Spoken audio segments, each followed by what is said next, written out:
কবিগুরু রবীন্দ্রনাথ ঠাকুরের লেখা কবিতা এক গাঁয়ে।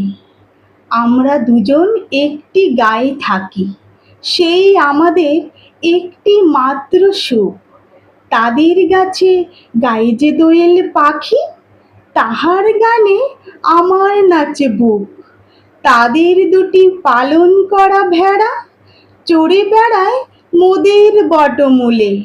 যদি ভাঙে আমার ক্ষেতের বেড়া, কোলের পরে নেই তাহারে তুলে।